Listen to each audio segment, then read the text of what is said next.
আসসালামু আলাইকুম। BCS math জোনের পক্ষ থেকে আপনাকে স্বাগত জানাই। ১০ম বিসিএস এর গাণিতিক যুক্তি অংশের প্রশ্ন সমাধান করব আজকে। তো চলুন শুরু করা যাক। ১ নম্বর প্রশ্নে বলা রয়েছে নিচের কোনটি মৌলিক সংখ্যা মৌলিক সংখ্যা। মৌলিক সংখ্যা আমরা কি জানি?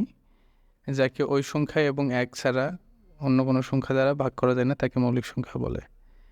তো এখানে একটাই সংখ্যা রয়েছে এরকম ৪৭। ৪৭কে ৪৭ এবং ১ ছাড়া অন্য কোনো সংখ্যা দ্বারা ভাগ করা যায় না, সেজন্য এটা মৌলিক সংখ্যা আর কি। তারপরে ২ নম্বর প্রশ্ন দেখেন, কোনো একটি জিনিস নির্মাতা ২০% লাভে ও খুচরা বিক্রেতা ২০% লাভে বিক্রি করে। যদি ওই জিনিসের নির্মাণ খরচ ১০০ টাকা হয় তবে খুচরা মূল্য কত? তাহলে দেখতে পাচ্ছেন যে নির্মাণ করেছে সেও 20% লাভে এবং যে বিক্রি করেছে আর কি খুচরা বিক্রেতা সেও 20% লাভে বিক্রি করেছে। তাহলে আলটিমেটলি ফাইনাল যে আমাদের বিক্রয় মূল্য সেটা কত? তাহলে নির্মাতার বিক্রয় মূল্য যদি আমরা বের করতে চাই, নির্মাতার বিক্রয় মূল্য ১০০ প্লাস ২০, ১২০। এখন আমরা খুচরা বিক্রেতার বিক্রয় মূল্য যদি বের করতে চাই তাহলে খেয়াল করুন, খুচরা বিক্রেতার বিক্রয় মূল্য ১২০ প্লাস ১২০ ইন্টু ২০%, তাই তো? তাহলে যদি এটা আমরা ক্যালকুলেশন করি তাহলে ১২০ প্লাস কত বলেন তো? হ্যাঁ, তাহলে ১৪৪ টাকা। তাহলে এটা সঠিক উত্তর কোনটা? গ নাম্বার, রাইট। আচ্ছা, ৩ নম্বর দেখেন, সমবাহু ত্রিভুজের বাহুর দৈর্ঘ্য যদি এ হয় তাহলে ক্ষেত্রফল কত? এটা আমরা সবাই জানি √3/4 স্কোয়ার, তাই না? চলুন এটা একটু আমরা প্রমাণ করার চেষ্টা করি, তো এটা কীভাবে হয় আর কি। আমরা যে কোনো ত্রিভুজের ক্ষেত্রেই তার ক্ষেত্রফল জানি আর কি, যেটা ক্ষেত্রফলের সূত্রটা হাফ গুণন ভূমি গুণন উচ্চতা, তাই তো? তাহলে আমরা যদি এটা ত্রিভুজ ড্র করি সমবাহু, এখানে বলা রয়েছে যে সমবাহু এ, বাহুগুলো হচ্ছে এ। তাহলে আমরা বাহু জানি, তাই না? তাহলে হাফ গুণন বাহু, একটা বাহু হচ্ছে এ ভূমি, কিন্তু আমরা উচ্চতাটা জানি না। উচ্চতা এখানে উচ্চতা সে, আমরা এটা এইচ দিলাম। আচ্ছা, ত্রিভুজটা যদি এ বি সি হয়, আচ্ছা এইচ এটা ক্যাপিটাল ডি, তাহলে উচ্চতা হচ্ছে কি? উচ্চতা হচ্ছে এ এইচ, তাই না? তাহলে দেখুন তো আমরা এটা বের করতে পারি কিনা। তাহলে খেয়াল করুন, সমকোণী ত্রিভুজ আর কি, এই যে এ এইচ সি, এখানে আমরা এই যে দেখতে পাচ্ছি এ হচ্ছে অতিভুজ, এ সি অতিভুজ। আচ্ছা, তাহলে এখানে যদি আমরা যে পিথাগোরাসের যে সূত্রটা আছে সেটা যদি অ্যাপ্লাই করি তাহলে এ এইচ স্কোয়ার ইকুয়াল হচ্ছে কি এ সি অতিভুজ মাইনাস এইচ সি ভূমি আর কি। তাহলে এ সি হচ্ছে এ স্কোয়ার আর এইচ সি হচ্ছে a/2 স্কোয়ার, তাই তো? A C square minus A square by 4, তাহলে হচ্ছে 3a স্কোয়ার বাই 4। এটা যদি আমরা এই যে আমরা জানি উচ্চতা তো আমাদের, তাই না? উচ্চতা আমাদের ছিল এই স্কোয়ার, এই পাশে যদি আমরা রুট করে দিই তাহলে 3/4 স্কোয়ার, তাহলে √3/2a। দেন আমরা যদি এখানে এই ভ্যালুটা এখানে বসাই দিই, তাহলে √3/2 ইন্টু এ, তাহলে √3/4 স্কোয়ার। এটা আমাদের কাঙ্ক্ষিত যেটা চেয়েছে আর কি। তো এখানে দেখুন, এখানে বলা আছে 1 থেকে 49 পর্যন্ত ক্রমিক সংখ্যাগুলোর গড় কত। ক্রমিক সংখ্যা মানে বোঝায় পরপর 1 2 3 4 5 এভাবে ক্রমিক সংখ্যা। তাহলে 1 থেকে 49, তাহলে এখানে পদ সংখ্যা কত? পদ সংখ্যা অবশ্যই 49, রাইট। তাহলে পদ সংখ্যা 49, তাহলে এখানে গড় চাইছে, তাই না? আমরা জানি কি, তাহলে সবগুলো পদের যদি যোগফল আমরা নির্ণয় করতে পারি, তাহলে সমষ্টি সমান আমরা জানি n n+1, তাই না, ডিভাইডেড 2।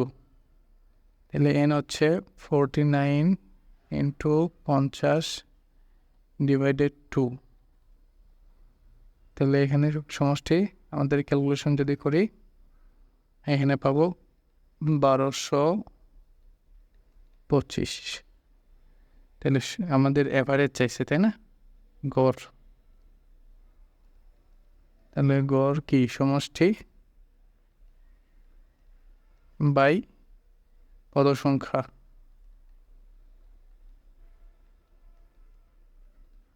পদ সংখ্যা সমষ্টি হচ্ছে 1225, পদ সংখ্যা হচ্ছে আমাদের কথা বলেন 49। এটা ক্যালকুলেশন করলে আমরা পাবো 25। তাহলে এটা হচ্ছে আমাদের কাঙ্ক্ষিত আনসার।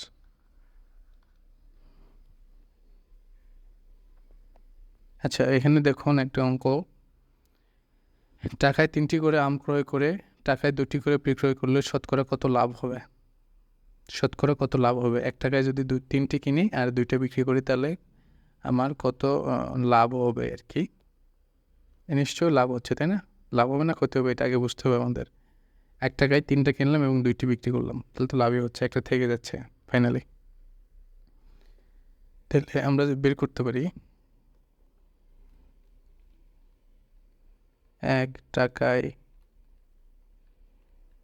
ক্রয় করি, 1 টাকায় ক্রয় করি কয়টা বলেন তো? 3টা। তাহলে 100 টাকায় ক্রয় করি কত? 300টা, রাইট। ওকে, খেয়াল রাখবেন এখানে কিন্তু 100 টাকা আমরা নিচ্ছি আর কি। যখন আমরা বিক্রয় করি তখন 2টা বিক্রয় করি, 2টা বিক্রয় করি কয় টাকায় বলেন তো? 1 টাকায়। অর্থাৎ কি বলেন? 300টা, রাইট। 300টা বিক্রয় করি 1/2 ইন্টু 300, তাহলে 150 টাকা। তো এখানে দেখুন, এখানে কিন্তু আমরা 100 নিয়েছিলাম শতকরায় আর কি, এখানে 50, তাহলে আমাদের তো শতকরায় আসবে, তাই না? তাহলে লাভ হয়, বিক্রয় মূল্য বেশি, তাই না, 100, তাহলে লাভ হয় কত? 50%, রাইট। এটা হচ্ছে আমাদের আনসার আর কি। তাহলে ক নাম্বার 50%। আচ্ছা, এখানে দেখুন ত্রিভুজ এবিসি এর বিই, ইএফ এবং সিএফ মানে 3টা বাহু সমান আর কি।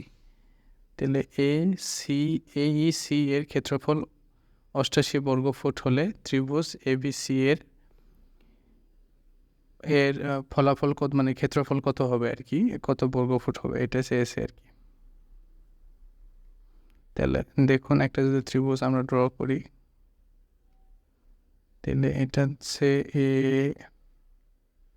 বি সি, এটা হচ্ছে ই, এটা হচ্ছে এফ, তাই না? খেয়াল করুন, তাহলে এটা আমরা ধরলাম ই, এটা আমরা ধরলাম এফ। তাই তো? তাহলে দেখুন বলা আছে এ ই সি, আমাদের এ ই সি যে ত্রিভুজটা আছে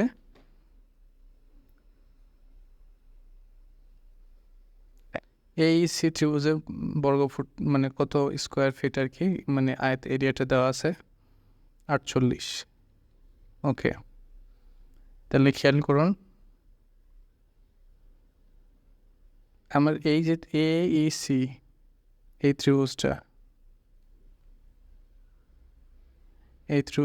কত 48, তাহলে আমার এই দরকার কি এ বি সি ত্রিভুজ, তাই না? তাহলে আমরা যদি আর বাকি থাকলো কি এ বি সির মধ্যে যে এ বি সি বের করতে চাই, এ বি সি, তাহলে কি দরকার বলেন? A B E plus A E C, তাহলে এ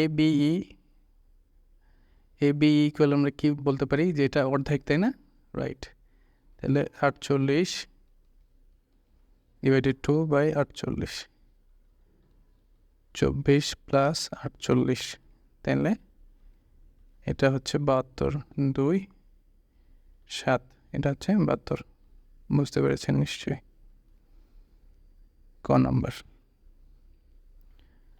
আচ্ছা 7 নাম্বার দেখুন, এ প্লাস বি ইকুয়াল 5, এ মাইনাস বি ইকুয়াল 3 হলে এ বির মান নির্ণয় করো। এটা খুবই সহজ একটা ম্যাথ, এটা এ বির যে সূত্র,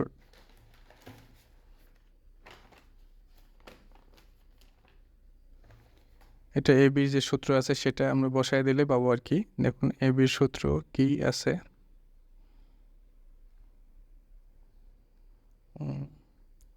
এ plus b whole square minus a minus b whole square divided by 4, তাহলে এ প্লাস বির ভ্যালু কত 5 আর এ মাইনাস বির হচ্ছে কত 3/4, তাহলে হচ্ছে 25 9 ডিভাইডেড 4, 16/4, এটা হচ্ছে আমাদের আনসার। তাহলে এখানে গ নাম্বার। আচ্ছা দেখুন 60 লিটার কেরোসিন ও পেট্রোলের মিশ্রণের অনুপাত 7:3, ওই মিশ্রণে কত লিটার পেট্রোল মিশালে অনুপাত হবে 3:7। আচ্ছা তাহলে আমরা কেরোসিন কতটুকু আছে সেটা বের করি আগে।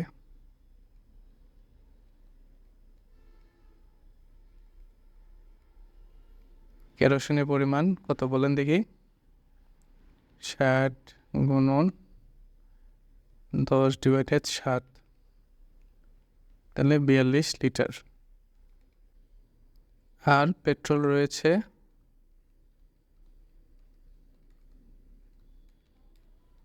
60 গুণন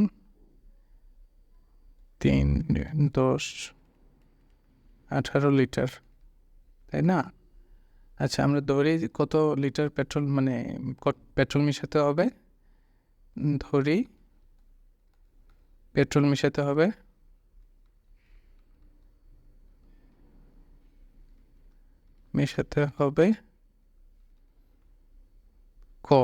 ক লিটার।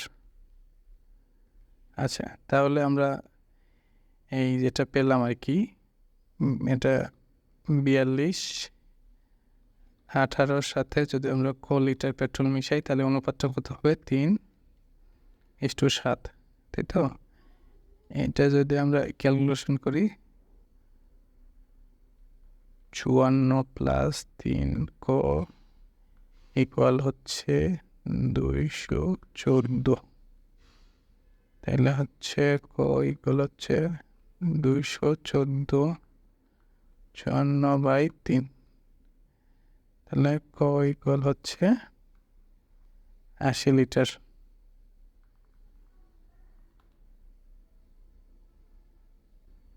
তাহলে ওই মিশ্রণে আমরা যদি 80 লিটার পেট্রোল মিশাই তাহলে আমরা কী পাবো, অনুপাতটা 3:7 পাবো আর কি।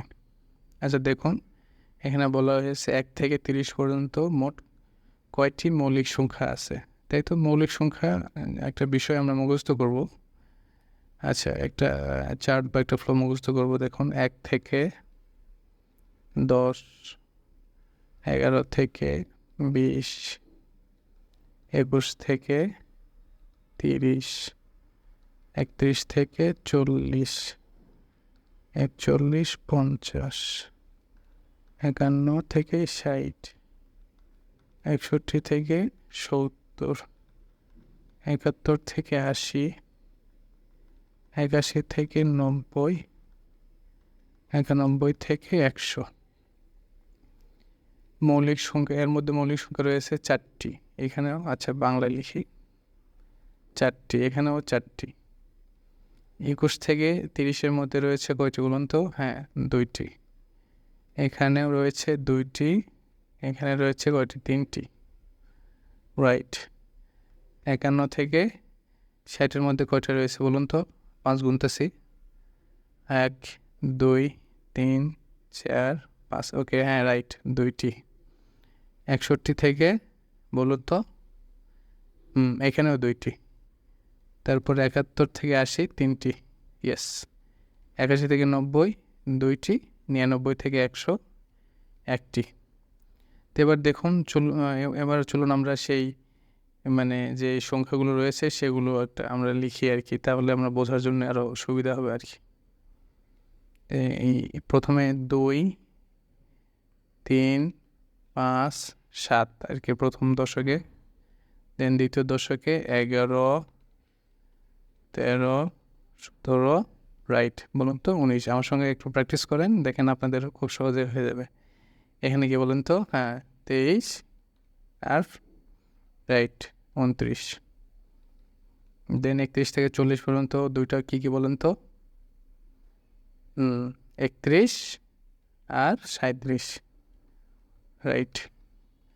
তারপর 41 থেকে 50 পর্যন্ত বলেন কয়টা? 3টা। হ্যাঁ, কী কী বলেন তো? 41, 43, 47। তারপর 51 থেকে 60 পর্যন্ত কয়টা? 2টা। কী কী? রাইট, 53, 59। 53, 59। দেন 61 থেকে 70 পর্যন্ত বলেন তো? 2টা। হ্যাঁ, কী কী? একটা হচ্ছে 61, আরেকটা একটু ব্রেন স্টর্মিং করেন, 67, রাইট। 71 থেকে 80, 3টা বলেন তো কী কী? 71, 71। আর কি বলেন তো? 73, আরেকটা কি? 79। আচ্ছা, 81 থেকে 90, এটা 2টি আছে, একটা হচ্ছে 83 আর একটা হচ্ছে 89। আর 91 থেকে 100 হচ্ছে একটি রয়েছে, সেটা হচ্ছে 97, রাইট। তো এই হলো আমাদের মৌলিক সংখ্যার চার্ট। আর আমাদের চেয়েছে এই 1 থেকে 30 পর্যন্ত, তাই না? তাহলে বলুন তো কয়টা আছে? হ্যাঁ, 4, এখানে 4, এখানে 2, তাহলে টোটাল 10টি, তাই না? ওকে। আচ্ছা, দুটি সংখ্যার গুণফল 1536, 1536। আচ্ছা, লসাগু 96 হলে গসাগু কত আমরা জানি কি? লসাগু ইন্টু গসাগু, লসাগু হচ্ছে কি? দুটি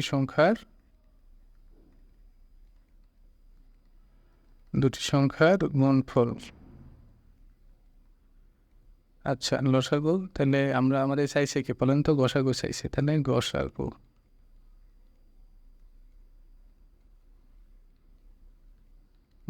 তাহলে দুটি সংখ্যার গুণফল কত? 1536। আর ভাগ কত বলেন তো? আমাদের এই ভ্যালু দেওয়া ছিল 96।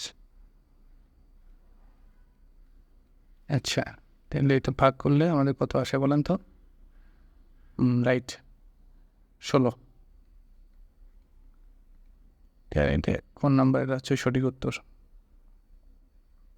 আচ্ছা, পরবর্তী একটা ম্যাথ আছে, দেখুন। এটা 0.1 ইন্টু 0.01 ইন্টু 0.001, তারপরে 0.2 ইন্টু 0.02 ইন্টু 0.002। এটা কাটাকাটি করলে 1 ইন্টু 1 ইন্টু 1, তাই না? এই দশমিকগুলো যদি কাটা দিই আর কি, তাহলে 2 ইন্টু 2 ইন্টু 2, তাহলে ওপরে 1, নিচে 8। এটা হচ্ছে আমাদের আনসার। তাহলে এই যে ক নাম্বারে আমাদের। আচ্ছা দেখুন 12 নম্বরে কি বলা আছে, সরল সুদের হার শতকরা কত টাকা হলে যে কোনো মুনাফা 8 বছরে সুদে আসলে 3 গুণ হবে। তাহলে আসল পি, তাহলে সুদ কত হবে বা ইন্টারেস্ট ইকুয়াল হচ্ছে 3p মাইনাস পি 2p, তাই না? 3 গুণ হলে তো 1% আসল আর 2% সুদ। তাহলে আমরা সূত্র কি জানি, I equal P R N. I equal জানি আমরা 2p, পি আর এর ভ্যালুটা বের করবো, আর এন কত আমাদের, কয় বছর, 8 বছর। তাহলে এই আর ইকুয়াল যদি আমরা ক্যালকুলেশন করি আর কি, 2p আর এই পাশে হচ্ছে 8p, 1/4p, দ্যাটস মিন 25%। তাহলে কোনটা বলুন তো, গো রাইট। আচ্ছা দেখুন 13 নম্বরে বলা আছে, চিনির মূল্য 25% বৃদ্ধি পাওয়াতে একটি পরিবারে চিনি খাওয়া এমনভাবে কমালো যে চিনি বাবদ ব্যয় বৃদ্ধি পেল না। আচ্ছা 25% বৃদ্ধিতে দাম কত, 125 রাইট টাকা। আচ্ছা 125 টাকায় আমাদের ব্যবহার কমাতে হবে কত টাকা বলেন তো, 25 টাকা। তাইলে তো আমাদের কোনো মানে আর অতিরিক্ত টাকা খরচ করতে হচ্ছে না, তাই না? তাহলে পূর্বে ছিল কত, 100 টাকা, তাই না? তাহলে 125 টাকায় কী করতে হবে বলেন তো, কমাতে হবে, কী কমাতে হবে, ব্যবহার। আচ্ছা কমাতে হবে কত টাকা, 25 টাকা। তাহলে 100 টাকায় কমাতে হবে, তাহলে 25/125 ইন্টু 100, তাইলে 5/20। তাহলে আমাদের ব্যবহার কমাতে হবে 20%। বুঝতে পেরেছেন নিশ্চয়ই? আচ্ছা দেখুন এখানে বলা আছে x - 5 a + x = x² - 2/5 বলে এর ভ্যালু কত। তাহলে x - 5 a + x = হচ্ছে x² - 25, x - 5 a + x তাহলে এটা তো আমরা a² - এভাবে লিখতে পারি, +5x - 5, তাহলে এটা কেটে যায় না এই অংশটা, রাইট। তাহলে a + x, x + 5, তাহলে ax কেটে গেলে a গুণ 5, এই তো। আচ্ছা দেখুন 15 নম্বরে কি বলা আছে, a + b + c = 0 হলে a³ + b³ + c³ এর ভ্যালু কত, তাই না? তাহলে এটা আমরা একটা সূত্র জানি, a³ + b³ + c³ এর সূত্র হচ্ছে কি বলেন তো, right, a + b + c into a² + b² + c² minus ab minus bc minus ca plus 3abc। তাহলে এটা আমাদের দেওয়াই আছে, এটা ইকুয়াল 0। তাহলে এটা ইকুয়াল 0 হলে এটা তো মাল্টিপ্লাই আকারে আছে, এটা পুরোটাই 0, 3abc। তাহলে অ্যান্সার হচ্ছে 3abc। তাহলে কোনটা বলেন তো, রাইট, কোন নাম্বার অ্যান্সার। আচ্ছা দেখুন 16 নম্বরে কি বলা আছে, ত্রিভুজের একটি কোণ অপর দুই কোণের সমষ্টি সমান হলে ত্রিভুজটি কি। আচ্ছা আমরা জানি ত্রিভুজের সমষ্টি 180 ডিগ্রি, তাই না? 180 ডিগ্রি 3 কোণের সমষ্টি, তাইলে একটা কোণ সর্বোচ্চ 90 ডিগ্রি হতে পারবে, আর বাকিটা যেটা থাকে সেটা 45 বা 45 হতে পারে। আমরা জানি এক ত্রিভুজের যে কোনো কোণ 90 ডিগ্রি হলে তাহলে সেটা কি হয়, সমকোণী ত্রিভুজ। তাহলে এই ক হচ্ছে, এটা হচ্ছে আমাদের কাঙ্ক্ষিত আনসার। তো এই ছিল 10তম BCS গাণিতিক যুক্তি অংশের প্রশ্ন। তো ধৈর্য ধরে ভিডিওটি দেখার জন্য ধন্যবাদ। আজকে এই পর্যন্তই। Thank you.